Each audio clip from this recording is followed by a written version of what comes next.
L'horloge numérique sur mon tableau de bord indiquait 10h47 lorsque je m'engageais sur l'autoroute. Mon esprit était encore occupé par les projections trimestrielles que j'avais examinées dans mon bureau du centre-ville.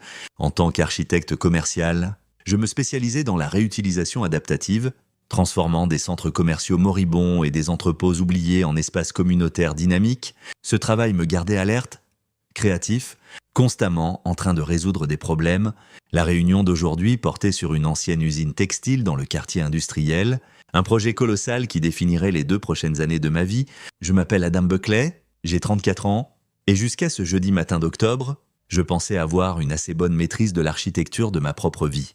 Mon fils Lucas avait 7 ans, brillant comme tout, avec mes cheveux noirs et les yeux verts de sa mère.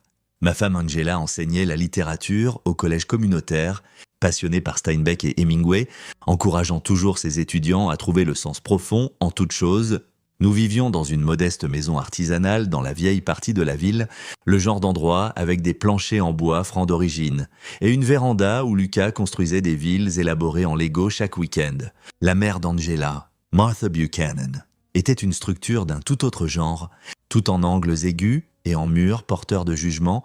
Elle n'avait jamais vraiment pardonné à Angela de m'avoir épousé. Un architecte, au lieu d'un médecin ou d'un avocat, quelqu'un qui correspondait à sa vision de la réussite digne d'un country club. Martha vivait à 20 minutes de là, dans une communauté fermée appelée Preston Heights, le genre d'endroit où l'association des propriétaires mesurait votre pelouse au centimètre près et où les voisins rivalisaient pour les décorations de fête les plus élégantes. Depuis la mort du père d'Angela 3 ans plus tôt, Martha s'était de plus en plus impliquée dans nos vies. Elle avait commencé à aller chercher Lucas à l'école 2 fois par semaine, insistant sur le fait que c'était utile puisque Angela et moi travaillions tous les deux. Angela l'appréciait, je le tolérais, Lucas semblait aimer l'attention, bien qu'il ait récemment commencé à faire des commentaires étranges sur le fait que grand-maman était trop sérieuse et posait des questions bizarres. Le téléphone du bureau sonna à 11h03. Mon assistant, Sean Crane, me transféra l'appel. « Monsieur Buckley ?» La voix était féminine, tendue par une panique contrôlée. « Ici, la vice-directrice Aaron Lane de l'école primaire Riverside. Il y a eu un incident impliquant Lucas. Vous devez venir à l'école immédiatement. » Mon estomac se noua. Quel genre d'incident ?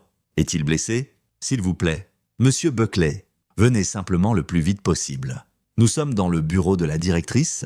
Elle raccrocha avant que je puisse poser d'autres questions. Je saisis mes clés et ma veste, dis à Sean d'annuler mes rendez-vous de l'après-midi, et fus dans mon camion en 90 secondes. L'école était normalement à 15 minutes, mais j'y arrivais en 9, en grillant 2 feux jaunes et en poussant mon vieux Ford F-150 plus fort que je ne l'avais fait depuis des années. L'école primaire Riverside était un bâtiment en briques des années 1960, rénové récemment avec l'aide de mon cabinet. En fait, nous avions ajouté un nouveau centre multimédia et mis à jour la façade. Je connaissais chaque entrée, chaque couloir. Je me garais de travers sur le parking des visiteurs et sprintais vers l'entrée principale. La réceptionniste me vit arriver et m'ouvrit immédiatement. Bureau de la directrice Richardson. « Monsieur Buckley », j'entendis la voix de Martha avant même d'atteindre la porte. Ce ton sec et autoritaire qu'elle utilisait quand elle voulait que tout le monde sache qu'elle était la personne la plus importante dans la pièce. « Il va parfaitement bien. Je vais le ramener à la maison et l'installer. Inutile de faire plus de drame. » Je poussai la porte. Le bureau était bondé. La directrice Janet Richardson était assise derrière son bureau, l'air profondément mal à l'aise. La vice-directrice Lane se tenait près de la fenêtre. Et là, dans le coin sur un petit canapé, se trouvait Lucas. Son bras gauche était dans une écharpe improvisée, des larmes coulaient sur son visage, et il y avait un bleu qui s'assombrissait sur sa joue. Ses yeux croisèrent les miens et quelque chose en eux, un mélange de peur et de soulagement, me glaça le sang. « Papa ?» Il essaya de se lever, mais Martha posa une main sur son épaule, le maintenant assis. « Adam, il y a eu un petit accident sur le terrain de jeu, » dit Martha d'un ton suave. « Mais Lucas va bien ?» J'étais en train de dire à la directrice Richardson que je l'emmènerais chez son pédiatre. Que s'est-il passé à son bras ? Je traversais jusqu'à Lucas, écartant doucement la main de Martha. Mon fils enroula immédiatement son bras valide autour de moi. « Ça fait mal ?»« Papa ?» il murmura. « Ça fait vraiment mal. » La directrice Richardson s'éclaircit la gorge. « Monsieur Buckley, peut-être devrions-nous en discuter ? Que quelqu'un me dise ce qui est arrivé à mon fils. » Maintenant, Richardson et Lane échangèrent un regard. Martha se leva, lissant sa jupe en laine coûteuse. Comme je le disais, Il y a eu un incident sur l'équipement du terrain de jeu. Lucas est tombé des barres de singe. Je suis venu dès que l'école m'a appelé. Nous vous avons appelé en second, interrompit Lane calmement. Nous avons appelé Monsieur Buckley en premier à 11h03. Nous avons appelé Madame Buchanan à 11h15. Je regardais ma montre. Il était 11h42 maintenant. Quand cela s'est-il produit? Le surveillant du terrain de jeu l'a signalé à 10h52, dit Richardson, choisissant ses mots avec soin, et je voyais qu'elle était profondément troublée par quelque chose. Mais Madame Buchanan est arrivée à 11h23, avant même que nous ayons fini notre appel avec vous. L'expression de Martha ne changea pas. J'étais à proximité, en train de prendre un café avec des amis. Quand vous avez appelé, je suis venu immédiatement. Le fait est, Madame Buchanan, dit Lane, sa voix ferme mais ses mains tremblant légèrement. Nous avons des caméras de sécurité sur le parking. Elles sont neuves, installées le mois dernier après les incidents de vandalisme. Et quand nous avons examiné les images, Richardson se leva. « Monsieur Buckley, je pense que vous devriez voir cela. » Elle tourna son écran d'ordinateur pour que je puisse le voir. Lane manipula les commandes, affichant un flux vidéo. Le timestamp indiquait 10h52. Le parking vu d'en haut, c'est quand notre surveillant du terrain de jeu a signalé l'incident, dit Richardson. La vidéo montrait le parking presque vide, quelques voitures garées dans les espaces visiteurs, puis une Mercedes Sedan familière entra dans le cadre, la voiture de Martha avec sa plaque personnalisée Butch One, elle était ici tout le temps. « Continuez à regarder », dit Lane calmement. Le timestamp avança, « La caméra montrait Martha sortant de sa voiture, elle regarda autour d'elle, vérifiant le parking, puis elle alla du côté passager et ouvrit la porte arrière. Lucas en sortit, portant son sac à dos. Il avait l'air normal, heureux même. Ils parlèrent un moment, bien qu'il n'y ait pas de son. Puis Martha plongea dans la voiture et en sortit quelque chose, un petit sac. « Qu'est-ce qu'elle... » Je commençais. Mais Richardson leva la main, la vidéo continua. Martha conduisit Lucas vers le côté de sa voiture, le positionnant entre la Mercedes et un grand SUV garé à côté, hors de vue du bâtiment de l'école. Elle posa le sac et en sortit quelque chose. Mes mains se serrèrent en poing quand je vis ce que c'était, une corde à sauter. Martha enroula la corde autour du poignet gauche de Lucas, la bouclant plusieurs fois. Lucas avait l'air confus, reculant légèrement, mais Martha gardait l'autre extrémité. Elle lui dit quelque chose, et il hocha la tête avec hésitation, puis elle tira la corde violemment. Le bras de Lucas se tordit à un angle contre nature alors qu'il tombait en arrière contre le SUV. L'impact était écœurant même en silence. Il s'effondra au sol, et même sans son. Je pouvais voir qu'il pleurait. Martha resta là un moment, le regardant, puis elle déroula calmement la corde de son poignet, la remit dans son sac et aida Lucas à se relever. Elle épousseta ses vêtements, essuyant son visage avec ce qui ressemblait à des mouchoirs de son sac. Le timestamp indiquait maintenant 10h57. Elle emmena Lucas vers une autre partie du parking près de la zone du terrain de jeu, le positionnant près de la clôture. Elle le fit s'asseoir, lui dit autre chose, puis revint à sa voiture. Elle monta dedans et s'en alla. La vidéo sauta en avant, et Zediardo Nitro, la Mercedes de Martha revint sur le parking.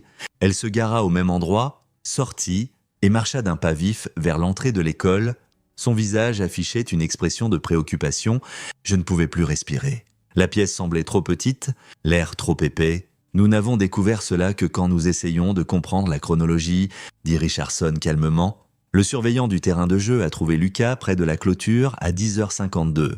Il lui a dit qu'il était tombé des barres de singe, mais Lucas n'était pas sur le terrain de jeu pendant la récréation ce matin. Son enseignante a confirmé qu'il était en classe jusqu'à 10h45 et puis il a disparu. Je terminais, ma voix à peine au-dessus d'un murmure.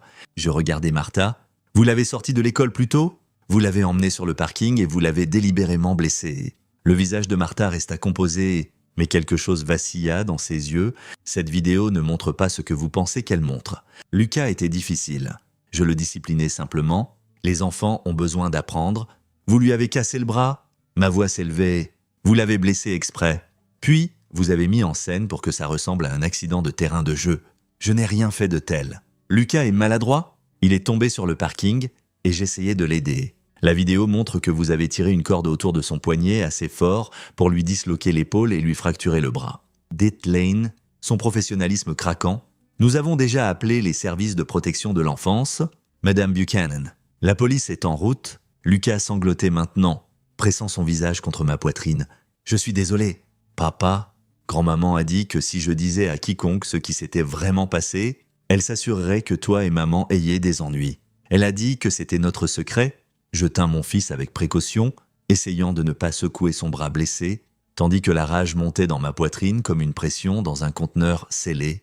Martha se tenait là dans ses vêtements de designer, ses cheveux parfaits, son calme de country club, et je la vis clairement, pour la première fois peut-être.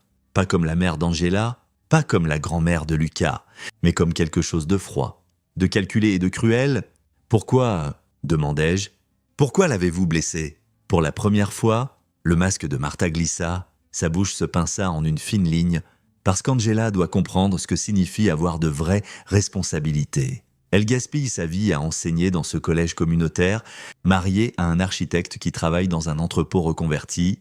Ma fille était destinée à mieux. Lucas a besoin d'une discipline appropriée, d'une éducation appropriée, d'influence appropriée. Quand elle verra à quel point tout est fragile, à quel point son petit monde peut s'effondrer facilement, peut-être qu'elle m'écoutera enfin. Vous avez blessé un enfant de 7 ans pour manipuler votre fille. Richardson avait l'air horrifié. J'enseignais la résilience à Lucas, le caractère, quelque chose qu'il n'obtient clairement pas à la maison. Martha ramassa son sac et je vais appeler mon avocat avant l'arrivée de la police. Tout cela a été exagéré complètement. Elle marcha vers la porte, mais je me déplaçai pour lui bloquer le chemin. Nous nous retrouvâmes face à face et je dus faire un effort pour garder ma voix égale. Vous n'approcherez plus jamais de mon fils. Vous ne viendrez pas à notre maison. Vous n'appellerez pas à... Vous avez fini... Martha sourit et c'était une chose terrible à voir. Angela ne te croira jamais. Je suis sa mère. Elle a besoin de moi. Surtout maintenant que son père est parti. Tu n'es que l'homme qu'elle a épousé. Et quand tout cela se calmera, quand les enquêteurs réaliseront qu'il n'y a aucune preuve réelle d'intention, nous verrons qui Angela choisira de croire. Des sirènes approchaient. Par la fenêtre, je pouvais voir une voiture de police entrant sur le parking. Nous verrons, dis-je calmement. Ce que Martha ne savait pas, ce qu'elle n'avait pas pu anticiper, c'est que je gagnais ma vie en lisant les structures, en comprenant comment elles s'assemblaient, en trouvant les murs porteurs et les points faibles. Je passais mes jours à regarder des bâtiments et à voir non pas ce qu'ils paraissaient être, mais ce qu'ils étaient réellement en dessous, et j'étais très bon pour démonter les choses. Le médecin des urgences confirma une fracture radiale et une épaule partiellement disloquée. Lucas aurait besoin d'un plâtre pendant 6 semaines et de kinésithérapie. Après cela, pendant qu'il s'occupait de lui, j'appelais Angela. « Adam, qu'est-ce qui ne va pas ?» L'école a appelé et a dit qu'il y avait un incident. « Où es-tu ?»« Dans mon bureau, entre 2 cours. Que s'est-il passé ? J'ai besoin que tu viennes à Merci Général tout de suite. Lucas est blessé, mais il va s'en sortir. N'appelle pas ta mère. Ne réponds pas si elle t'appelle. Viens juste ici. » Il y eut une pause. Angela me connaissait assez bien pour reconnaître quand quelque chose était sérieusement mal. « J'arrive. » La police prit ma déclaration et celle de Martha. Ils examinèrent les images de sécurité. L'avocat de Martha arriva, un homme au visage tranchant nommé Craig Drake, spécialisé dans faire disparaître les problèmes pour les clients fortunés. Il regarda la vidéo une fois, conféra avec Martha à voix basse et commença à passer des appels. Je m'assis avec Lucas dans sa chambre des urgences, tenant sa main valide pendant que les antidouleurs faisaient effet. « Suis-je en difficulté ?» demanda-t-il d'une petite voix. « Non !»« Mon pote, tu n'as rien fait de mal. Grand-maman a dit que nous avions un secret. Elle a dit que les secrets sont importants. Certains secrets sont importants, lui dis-je. Mais quand quelqu'un te blesse et te dit de garder le secret, ce n'est pas le genre de secret que tu dois garder. C'est le genre que tu dis à maman et papa tout de suite. » Il hocha lentement la tête. « Elle est méchante depuis un moment ? Pas tout le temps. Juste parfois. Elle dit des choses sur toi. Et maman ? Elle dit que nous ne vivons pas correctement. » Angela arriva 20 minutes plus tard, le visage pâle d'inquiétude. Elle regarda de Lucas et son plâtre à moi, et je vis le moment où elle enregistra que quelque chose était profondément mal au-delà d'un accident de terrain de jeu. « Adam !» Je l'emmenai hors de la chambre où Lucas ne pouvait pas entendre. Dans le couloir, avec les lumières fluorescentes bourdonnant au-dessus et l'odeur d'antiseptique piquante dans l'air. Je lui racontai tout. Je lui montrai la vidéo sur mon téléphone. Richardson me l'avait envoyée en disant que j'en aurais besoin pour l'enquête. Angela regarda en silence. Quand Martha tira la corde et que Lucas tomba, elle fit un petit bruit, comme si quelque chose se brisait. Quand la vidéo se termina, elle tremblait. « C'est ma mère », murmura-t-elle. « C'est ma mère qui blesse mon bébé. Je sais. » Elle l'a planifié, elle l'a sorti de l'école, l'a blessé délibérément. Et puis est revenue plus tard, en prétendant être la grand-mère inquiète. « Oui ?» Angela me regarda, et je vis quelque chose que je n'avais jamais vu dans ses yeux auparavant. Quelque chose de dur et de froid. Qu'est-ce qui va lui arriver? La police enquête, les services de protection de l'enfance sont impliqués, Drake essaie de minimiser tout, il va probablement arguer que c'était un accident ou une discipline qui a dérapé, c'est sa première infraction au dossier, elle était riche, bien connectée, blanche, 63 ans. Le système est conçu pour être clément avec les gens comme elle. Mais la vidéo montre qu'elle blesse Lucas. Oui, mais Drake arguera l'intention. Essayait-elle de lui casser le bras? Ou juste de le discipliner trop rudement? Était-ce prémédité ou un moment de mauvais jugement? Le procureur pourrait l'inculper d'abus sur enfant ou de mise en danger imprudente, mais vu ses ressources et l'absence de casier, elle plaidera probablement pour une charge moindre. Obtiendra une probation, peut-être un counseling ordonné par le tribunal. Angela ferma les yeux, elle l'a traité de maladroit. Elle a planifié cela pour me manipuler, pour me montrer que ma vie était fragile. Elle a cassé le bras de notre fils pour faire valoir un point. Je sais, qu'allons-nous faire? Je pensais au sourire de Martha dans le bureau de la directrice, à sa confiance absolue qu'elle s'en sortirait avec des conséquences minimales. Je pensais à Lucas demandant s'il était en difficulté, à la peur dans sa voix quand il parlait de garder des secrets. Tout ce qu'il faut, dis-je. Angela me regarda longuement, puis hocha la tête. Tout ce qu'il faut. Nous revînmes auprès de Lucas ensemble.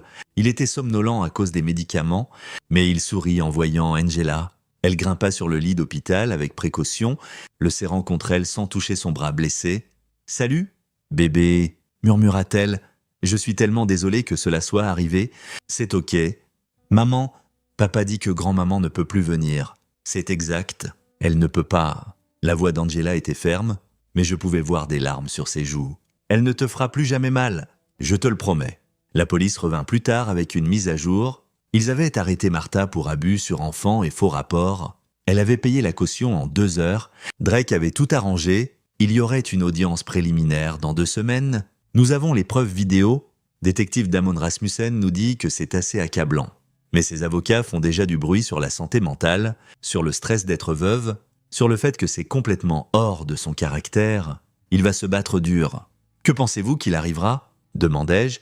Rasmussen hésita. Honnêtement, vu ses ressources et les tactiques légales pour lesquelles Drake était connu, je m'attends à un accord de plaidé coupable, charge réduite. Probation, ordonnance de restriction, elle gardera probablement sa liberté et sa réputation en grande partie intacte. Ce n'est pas juste, mais c'est la réalité. Après son départ, Angela et moi restâmes assis en silence. Lucas était endormi, son petit corps épuisé par la douleur et la peur. Elle l'a blessé pour me contrôler, dit Angela finalement. Elle essaie de me contrôler toute ma vie. Où j'allais à l'université, qui j'épousais, comment j'élevais mon fils. Et quand je n'obéissais pas, quand j'ai construit une vie qu'elle n'approuvait pas, elle a attaqué la chose que j'aime le plus. Elle t'a sous-estimé, et elle a définitivement sous-estimé Lucas. Non, Angela me regarda. Elle t'a sous-estimé. Au cours de la semaine suivante, les pièces tombèrent en place exactement comme Rasmussen l'avait prédit. Le procureur inculpa Martha d'agression au 3e degré et de mise en danger d'enfant. Drake commença immédiatement les négociations pour un accord de plaidé coupable. Les services de protection de l'enfance menèrent leur enquête et déterminèrent que Lucas était en sécurité avec nous. Mais recommandèrent une ordonnance de restriction contre Martha. Angela passa en revue les affaires de sa mère que nous avions à la maison, photos, cadeaux, la clé de rechange que Martha avait insisté pour avoir. Elle trouva le journal de Lucas, un petit cahier qu'il tenait pour l'école. Dedans, il avait écrit sur les visites chez grand-maman. Grand-maman dit que le travail de papa n'est pas important. Elle dit que les architectes dessinent juste des images et que les vrais hommes gagnent de l'argent réel. Grand-maman m'a dit que maman devrait travailler dans une vraie université, pas un collège communautaire. Elle dit que seuls les gens qui ne peuvent pas faire mieux enseignent là. Il y avait plus d'entrées datant de moi, un pattern d'abus psychologiques, de manipulation, d'érosion délibérée de l'estime de soi d'un enfant. Martha avait préparé Lucas, essayant de le retourner contre nous, contre la vie que nous avions construite. Je photographiais chaque page et les envoyais à Rasmussen, la nuit, pendant qu'Angela dormait d'un sommeil agité à mes côtés et que la veilleuse de Lucas brillait dans le couloir. Je m'assis dans mon bureau à la maison et fis ce que je faisais le mieux. Je regardais les structures, j'analysais les points porteurs, je trouvais les faiblesses. Martha Buchanan avait construit sa vie sur certaines hypothèses, sa richesse la protégeait. Son statut social l'isolait, son rôle de veuve et de grand-mère la rendait sympathique. Elle croyait en son invincibilité, mais chaque structure a des points faibles, il suffit de savoir où regarder. Je commençais par ses finances. Martha vivait bien, la maison à Preston Heights, la Mercedes, l'adhésion au country club, des voyages réguliers à son condo de vacances à Hilton Head. Son mari, Gerald, lui avait laissé une situation confortable quand il était mort. Ou du moins, c'est ce qu'elle avait toujours prétendu. Je consultais les dossiers de succession de Gerald, ils étaient publics, faciles d'accès, le patrimoine était substantiel. Et Levitt, 3 millions d'euros en actifs totaux, Martha avait hérité de la plupart, avec de petits fonds fiduciaires mis en place pour Angela et son frère Roy, qui vivaient en Californie et n'avaient pas parlé à Martha depuis 5 ans, mais quelque chose ne collait pas. Martha dépensait à un rythme qui aurait dû épuiser le patrimoine en 3 ans. Pourtant, elle vivait toujours sur un grand pied. Je vérifiais plus profond. Preston Heights avait une association des propriétaires avec des disclosures financières. La maison de Martha avait été refinancée 2 fois au cours des 3 dernières années. Elle avait retiré près de 370 000 euros en capitaux propres. Je vérifiais son adhésion au country club. Elle était en retard de 6 mois sur les cotisations. La Mercedes était en location, pas possédée. Et selon les dossiers du concessionnaire que j'avais convaincu un contact de me fournir, elle avait manqué les 2 derniers paiements. Martha Buchanan était ruinée ou presque. Elle maintenait l'illusion de la richesse, mais les fondations s'effritaient. La question était où était passé l'argent. Je passais les 3 jours suivants à suivre la piste financière. Elle menait à un compte de courtage géré par une firme appelée Highland Investment Partners. Martha avait investi lourdement dans des ventures à haut risque au cours des 2 dernières années, chassant des retours pour maintenir son mode de vie. La plupart avaient échoué. Elle avait perdu plus d'un gain, 1 million d'euros, mais cela devint plus intéressant. Le courtier qui avait géré son compte était un homme nommé Jeffrey Kirby. Il avait quitté Highland 6 mois plus tôt, au milieu d'accusations d'investissements inadaptés et d'exploitation des personnes âgées. Aucune charge n'avait été déposée. Highland avait réglé discrètement avec les clients affectés, sauf que Martha n'avait pas fait partie de ce règlement. Pourquoi ? Je creusais sur Jeffrey Kirby. Il avait 42 ans, divorcé, vivant dans un condo au centre-ville. Ses réseaux sociaux montraient des photos récentes de restaurants chers et d'une nouvelle Porsche. Pour quelqu'un qui avait quitté son travail en disgrâce, il s'en sortait bien. J'appelais Highland et me fis passer pour un client potentiel voulant vérifier les crédentials de Kirby. L'officier de conformité avec qui je parlais fut prudemment neutre, mais quand je mentionnai le nom de Martha, il y eut une pause. « Je ne peux pas discuter des comptes clients », dit-elle, mais je peux vous dire que M. Kirby n'est plus affilié à notre firme et nous ne recommanderions pas de travailler avec lui. A-t-il fait quelque chose d'illégal ? Une autre pause. La situation a été résolue en interne. Si vous avez des préoccupations sur des comptes spécifiques, je suggère de parler à l'associé. Je la remerciai et raccrochai, puis j'appelai un vieux ami de l'université qui travaillait pour la Securities and Exchange Commission. Adam Buckley, dit Benjamin Dao quand il répondit « Ça fait quoi ? 5 ans, 6. Comment DC te traite ? La même bureaucratie qu'avant ? Que puis-je faire pour toi ?» J'expliquai la situation, pas l'agression sur Lucas, juste les questions financières. « Peux-tu me dire si quelqu'un a déposé une plainte contre Jeffrey Kirby ? Laisse-moi vérifier. » J'entendis taper. « Ouais, en fait, 3 plaintes au cours de l'année passée, toutes de clients âgés qui prétendaient qu'il les avait placés dans des investissements à haut risque inadaptés. La firme a réglé 2 cas. Le 3e, plus de frappes. La 3e plainte a été retirée. Le nom du client est scellé, mais la date correspond à quand Kirby a quitté Highland. Pourquoi quelqu'un retirerait une plainte après l'avoir déposée ? Ça pourrait être pour beaucoup de raisons. Ils ont réglé en privé, ils ont été payés, ils ont été menacés, difficile à dire sans plus d'informations. Si quelqu'un voulait rouvrir une enquête, de quoi aurait-il besoin ? Des preuves de fraude ou d'abus sur personnes âgées. Preuve que le courtier a sciemment mal représenté des investissements ou manipulé un client vulnérable. C'est un seuil élevé, mais c'est faisable. Je remerciai Ben et terminai l'appel. Puis je m'assis en arrière et regardai ce que j'avais. Martha avait perdu la plupart de son héritage à cause de mauvais investissements faits par un courtier qui avait été forcé de partir pour exploitation de clients âgés. Elle avait retiré sa plainte, probablement en échange d'un règlement que Kirby n'avait pas honoré. Maintenant, elle était ruinée, désespérée de maintenir les apparences et déversait sa frustration sur la fille qui l'avait déçue et le petit-fils qu'elle voyait comme trop faible. Elle avait fait une erreur critique, elle avait attaqué ma famille et elle avait sous-estimé ce que j'étais prêt à faire à ce sujet. J'ouvris un nouveau fichier sur mon ordinateur et le titrai Analyse structurale, Martha Buchanan. Puis je commençai à esquisser le plan pour sa destruction. L'audience préliminaire était prévue pour un mardi matin. Drake avait opéré sa magie, obtenant du procureur un accord de plaider coupable. Martha plaiderait non contestée pour mise en danger imprudente, un délit mineur. Elle obtiendrait 2 ans de probation, un counseling obligatoire et une ordonnance de restriction l'éloignant de Lucas. Pas de prison, pas de casier permanent pour abus sur enfant. Angela voulait se battre. Elle devrait aller en prison. Elle devrait. J'étais d'accord. Mais le système ne va pas faire ça. Drake est trop bon. Et Martha est trop sympathique pour un jury. Veuve riche. Pas de casier. Prétend qu'elle disciplinait juste son petit-fils et que ça a dérapé. Nous pourrions aller au procès, mettre Lucas à la barre, traîner ça pendant des mois et probablement finir avec le même résultat. Ou pire, donc, nous la laissons gagner. Non. J'ouvris le fichier que j'avais construit. Nous la laissons penser qu'elle gagne. Nous acceptons l'accord et nous utilisons le temps pour construire quelque chose de mieux. Je montrai à Angela ce que j'avais trouvé, les dossiers financiers, les investissements échoués, le courtier qui avait exploité sa mère. Angela lut tout, son expression se durcissant. Elle est presque ruinée. Elle a peut-être 6 mois avant de devoir vendre la maison à Preston Heights. Son mode de vie est insoutenable. Et Jeffrey Kirby lui a volé. Techniquement, il a fait des recommandations d'investissement inadaptées.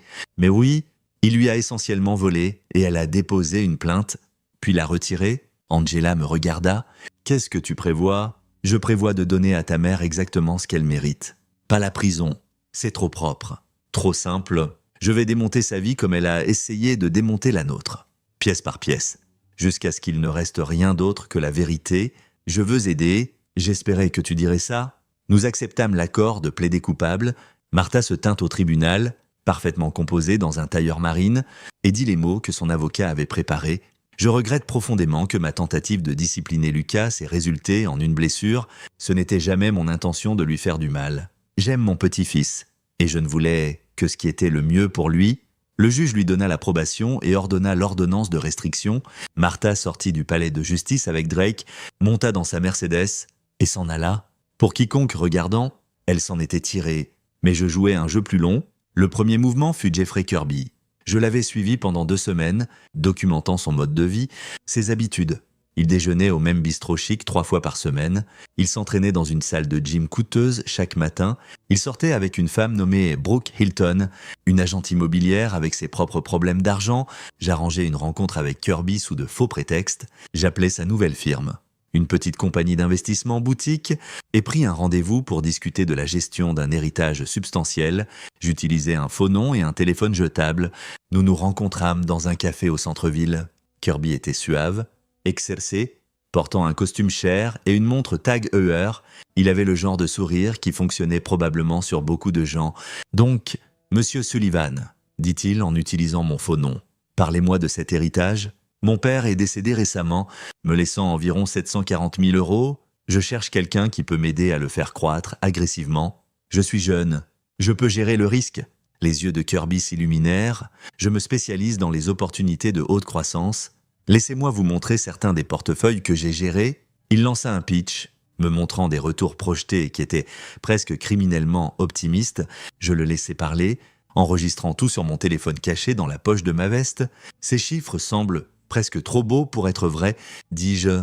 Le marché récompense l'action audacieuse, dit Kirby. Bien sûr, il y a toujours du risque. Mais avec la bonne stratégie et les bons investissements, nous pouvons voir des retours de 30, 40, même 50% annuellement. Avez-vous eu des clients qui ont vu ces retours? Absolument. Je gère de l'argent depuis 15 ans, je sais lire les tendances du marché. Et Martha Buchanan, elle était l'une de vos clientes chez Highland. N'est-ce pas? Le sourire de Kirby vacilla légèrement. Je ne peux pas discuter d'autres clients. C'est ma tante? Mentis-je suavement. Elle a mentionné que vous l'aviez aidée avec certains investissements, mais ensuite il y a eu un problème et vous avez quitté Highland. C'était un malentendu. Certains clients n'ont pas la tolérance au risque pour des stratégies de croissance agressive. Madame Buchanan a fait certains choix contre mes conseils. Vraiment? Parce que j'ai entendu qu'elle avait déposé une plainte à la SEC, affirmant que vous l'aviez placée dans des investissements inadaptés et perdu plus d'1 million d'euros de son argent. Kirby se leva. Je pense que cette réunion est terminée. Asseyez-vous. Jeffrey. Je n'élevai pas la voix. Mais quelque chose dans mon ton le fit hésiter. Je ne suis pas ici pour investir avec vous. Je suis ici pour vous donner un choix. Qui êtes-vous? Adam Buckley, le gendre de Martha Buchanan. Le père du petit-fils de 7 ans qu'elle a agressé pour punir sa fille de ne pas vivre la vie que Martha voulait. Kirby s'assit lentement. Je n'ai rien à voir avec ça. Non! Mais vous avez tout à voir avec Martha perdant son héritage. Vous avez placé une veuve de 60 ans dans des investissements en capital risque à haut risque et en spéculation de crypto-monnaie. Vous avez churné son compte pour générer des commissions et quand elle l'a compris et a déposé une plainte, vous lui avez payé 46 000 € pour la retirer. N'est-ce pas? C'était un règlement, c'était légal, c'était de l'argent pour se taire. Et vous n'avez jamais eu l'intention d'honorer le montant total, c'est pourquoi Martha n'a eu que 18 500 €. Et vous avez continué à promettre que le reste arrivait. C'est de la fraude, Jeffrey, c'est de la fraude par fil. En fait, puisque je suis sûr que vous avez utilisé des emails ou des appels téléphoniques pour faire ces promesses. Le visage de Kirby avait pâli. Que voulez-vous? Je veux que vous écriviez une confession détaillée, chaque investissement inadapté, chaque fausse représentation, chaque promesse que vous avez faite à Martha sur des retours que vous saviez irréalistes. Je veux des dates, des montants et des mensonges spécifiques que vous avez dit et je veux que vous confirmiez que vous lui avez payé 18 500 € pour retirer sa plainte à la SEC avec des promesses de plus d'argent que vous n'avez jamais livrées. Pourquoi ferais-je ça? Parce que si vous ne le faites pas, j'enverrai cet enregistrement à la SEC avec les dossiers financiers que j'ai obtenus montrant votre pattern d'exploitation des personnes âgées. Je m'assurerai que chaque client que vous avez eu sache ce que vous avez fait. Je contacterai Brooke Hilton et lui ferai savoir que l'homme qu'elle fréquente est un fraudeur qui gère probablement son argent à la ruine comme il l'a fait pour Martha. Je vous détruirai, Jeffrey. Professionnellement, personnellement, financièrement, vous me faites du chantage? Je vous offre un choix. Écrivez la confession et je l'utiliserai pour m'assurer que Martha fasse face aux conséquences pour ce qu'elle a fait à mon fils. Ne l'écrivez pas et je m'assurerai que vous fassiez face aux conséquences pour ce que vous lui avez fait et Dieu sait combien d'autres clients âgés. De toute façon, quelqu'un paie pour ses crimes. Vous décidez si c'est vous. Kirby me regarda longuement. Je pouvais le voir calculer, peser les options. Finalement, il hocha la tête. Que voulez-vous que j'écrive? 3 jours plus tard, j'avais la confession de Jeffrey Kirby. 8 pages, interlignes simples, détaillant exactement comment il avait exploité Martha et au moins 6 autres clients. Il l'avait signé et fait notarier, pensant probablement que c'était une assurance contre que je suive mes menaces. Il avait raison. Je n'avais pas l'intention de le détruire s'il coopérait. Mais je n'avais pas non plus l'intention de le protéger s'il ne le faisait pas. Le mouvement suivant était plus délicat. J'avais besoin de comprendre l'ampleur complète de la situation financière de Martha et de sa psychologie. Pourquoi avait-elle attaqué Lucas spécifiquement de cette façon? Qu'est-ce qui la motivait au-delà de simples problèmes de contrôle? J'appelais le frère d'Angela, Roy, en Californie. Nous nous étions rencontrés seulement quelques fois, au mariage et à l'enterrement de Gerald. Mais je savais qu'il avait eu sa propre rupture avec Martha des années plus tôt. Adam, il semblait surpris quand il répondit « Est-ce que tout va bien ?»« Pas exactement. Pouvons-nous parler ?» Je lui racontai tout, l'agression sur Lucas. L'affaire judiciaire, l'effondrement financier de Martha. Quand j'eus fini, il y eut un long silence. « Jésus, dit Roy finalement, je savais qu'elle était contrôlante. Mais je ne pensais pas qu'elle blesserait réellement quelqu'un. Quand avez-vous arrêté de lui parler? Il y a environ 5 ans, juste après la mort de papa. Elle voulait que je revienne ici, que je prenne le rôle de papa dans sa vie. J'étais en train de démarrer mon entreprise à San Francisco, nouvellement mariée. Je lui ai dit non et elle a dit des choses terribles sur ma femme, sur mes choix, sur le fait que j'étais une déception. J'ai raccroché et ne lui ai pas parlé depuis. A-t-elle jamais essayé de vous contacter? Quelquefois, je n'ai pas répondu, car ma femme pensait que je devrais essayer de me réconcilier, mais je savais que ce serait plus de la même chose. Martha ne veut pas d'enfants. Elle veut des acteurs secondaires dans la pièce de sa vie. Savez-vous pourquoi elle a toujours été comme ça? Roy hésita. Avez-vous déjà entendu parler de son enfance? Pas beaucoup. Elle n'en parle pas. Il y a une raison. Nos grands-parents, les parents de Martha, étaient riches, vieux argent de l'industrie textile. Mais ils ont tout perdu dans les années 80 quand les usines ont fermé. Martha était au lycée quand ils sont passés des balles de débutantes aux bons alimentaires. Ça les a détruits. Sa mère s'est bue à mort. Son père est mort d'une crise cardiaque avant que Martha termine l'université. Donc elle est terrifiée de perdre son statut. Elle en est obsédée. Rencontrer papa? se marier dans sa famille. Ils n'étaient pas aussi riches que ce qu'elle avait perdu, mais ils étaient confortables, respectables. Elle a reconstruit sa vie sur cette fondation, et quand papa est mort, quand elle a réalisé que l'argent n'était pas infini, qu'elle devrait réellement gérer les finances au lieu de juste dépenser, ça a brisé quelque chose en elle. Elle voit la vie d'Angela comme un rejet de tout ce qu'elle valorise. Exactement. Angela aurait pu épouser un avocat ou un médecin du country club. Au lieu de ça, elle a épousé un architecte qui travaille dans un entrepôt reconverti. Vous êtes heureux, mais vous n'êtes pas la vision de succès de Martha. Et Lucas? Lucas représente tout ce que Martha pense qui a mal tourné. Nous parlâmes encore 1 heure. Roy accepta d'écrire une déclaration pour moi documentant le pattern de manipulation et d'abus psychologiques de Martha, remontant à des décennies. Il m'envoya aussi des photos de son enfance, des images de Martha à l'enterrement de ses parents, jeune et dévastée, des images d'elle à son mariage, radieuse et triomphante. Une chronologie de transformation de trauma à contrôle. J'ajoutais tout à mon fichier. La pièce finale tomba en place quand je parlais aux voisins de Martha à Preston Heights. Je me fis passer pour un chercheur faisant une étude sur la satisfaction communautaire et frappai aux portes en posant des questions. Madame Louise Simmons, qui vivait 2 maisons plus loin que Martha, fut heureuse de parler. « Oh ! Martha est une voisine difficile, dit-elle, toujours à se plaindre de quelque chose. Notre arbre laisse tomber des feuilles dans son jardin et on croirait qu'on a commis un crime. Mais dernièrement, elle est différente. Différente comment? Plus calme, moins hostile, presque effrayée. Je l'ai vue se disputer avec un homme dans son allée il y a quelques semaines. Conversation animée. L'homme est parti dans une Porsche. Jeffrey Kirby probablement, exigeant que Martha arrête de l'appeler pour le reste de son argent de règlement. A-t-elle eu beaucoup de visiteurs? Sa fille venait hebdomadairement avec son petit-fils. Gentil petit garçon, mais je ne les ai pas vus depuis des mois. Je remerciais Madame Simmons et passais à autre chose.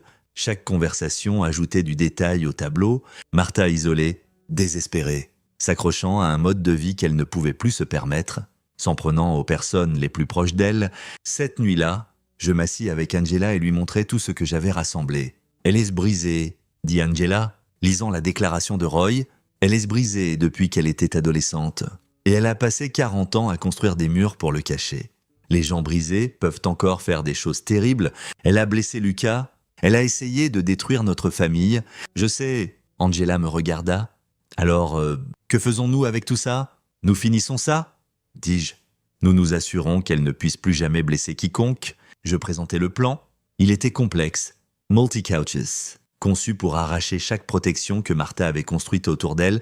Ce serait dévastateur, thorough. Et complètement légal. Angela écouta. Et quand j'eus fini, elle hocha la tête. Quand commençons-nous? Demain. Je commençais par déposer une poursuite civile, pas contre Martha directement, mais contre Jeffrey Kirby et Highland Investment Partners pour exploitation des personnes âgées et fraude. J'inclus Martha comme victime nommée dans la poursuite, joignant la confession de Kirby et tous les dossiers financiers documentant ses pertes. La poursuite était un dossier public. Je m'assurais que des copies aillent au journal local, au journal d'affaires et à plusieurs blogs de surveillance financière. En 48 heures, l'histoire était partout. Courtier local a exploité des clients âgés, y compris une femme plus tard, inculpée d'agression. L'article traçait les connexions que j'avais soigneusement établies. Martha Buchanan, récemment inculpée d'avoir agressé son petit-fils de 7 ans, avait été systématiquement fraudée par son courtier en investissement. Elle avait perdu plus de 1 million d'euros, l'amenant à un désespoir financier. L'agression sur son petit-fils s'était produite dans le contexte de cet effondrement financier et psychologique.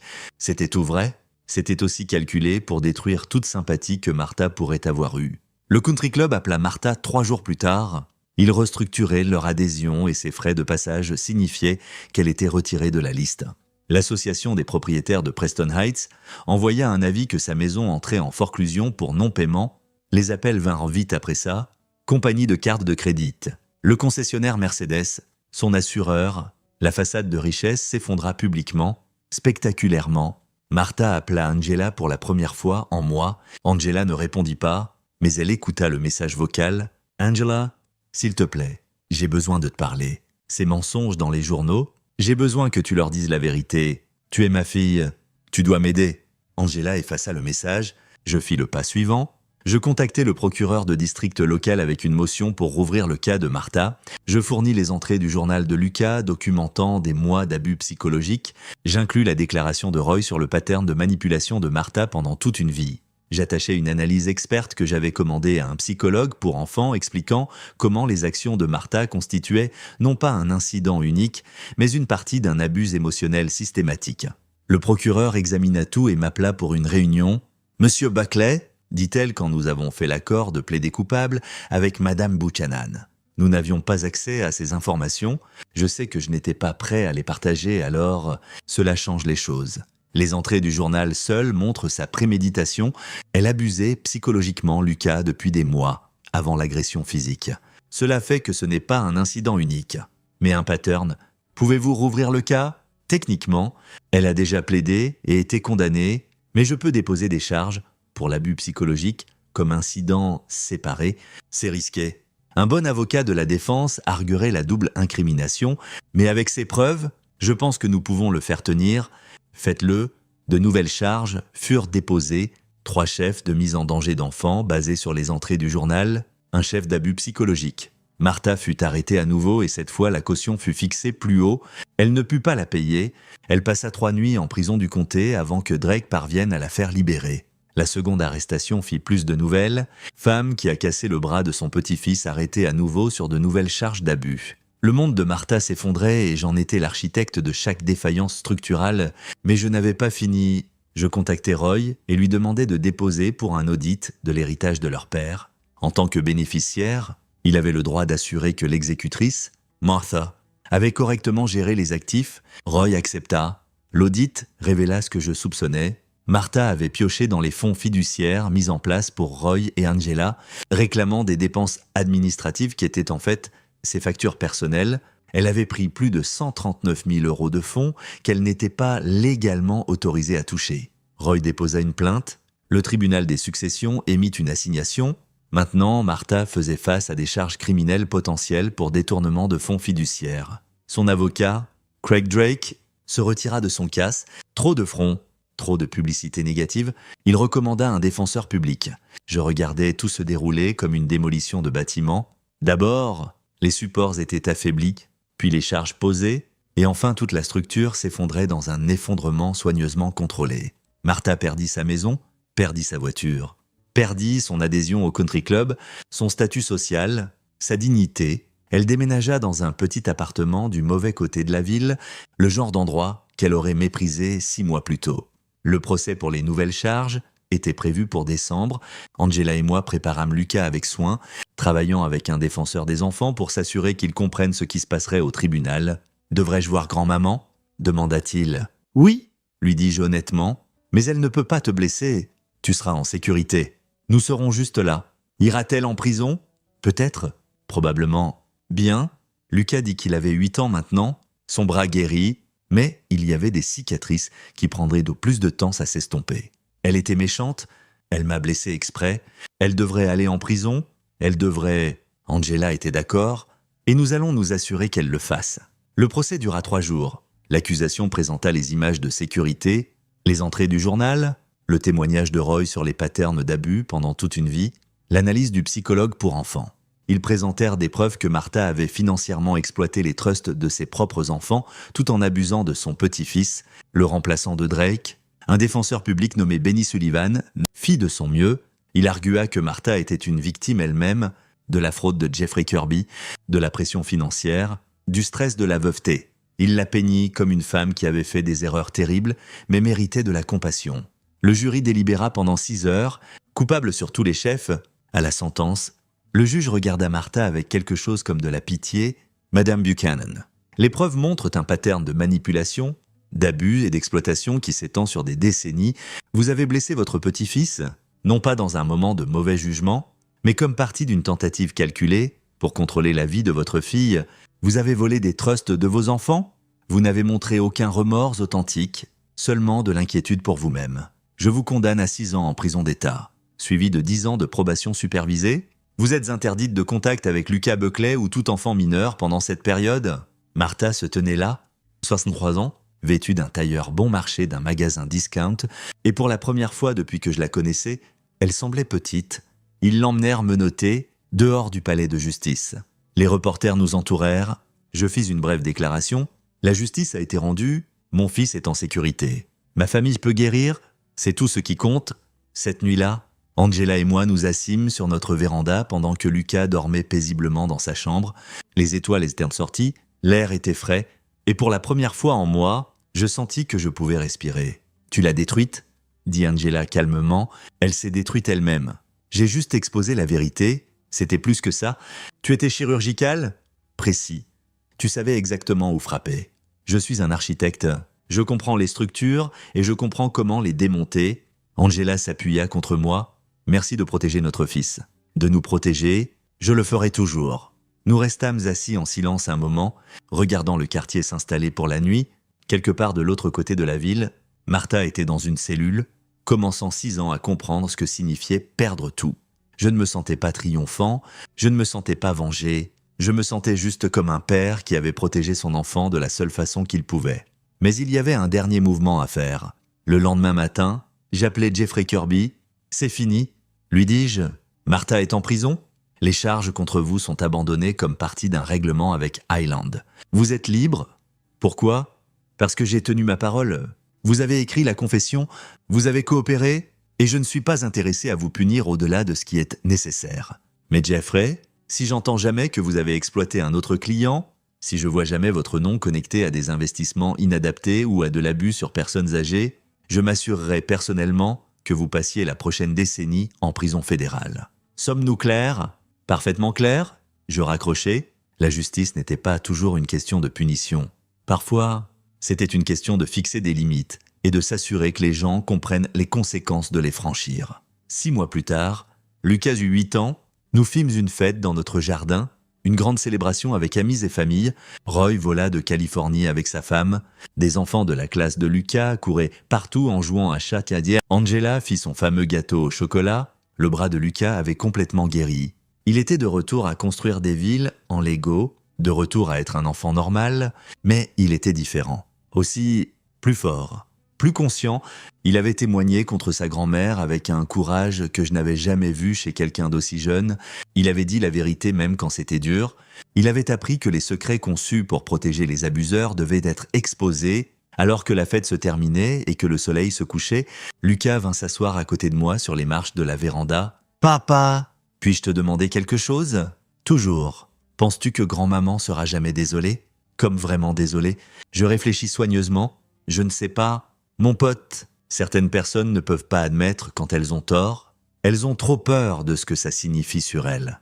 Penses-tu qu'elle pense encore qu'elle m'aidait quand elle m'a blessé ? Je pense qu'elle se l'est dit pendant longtemps.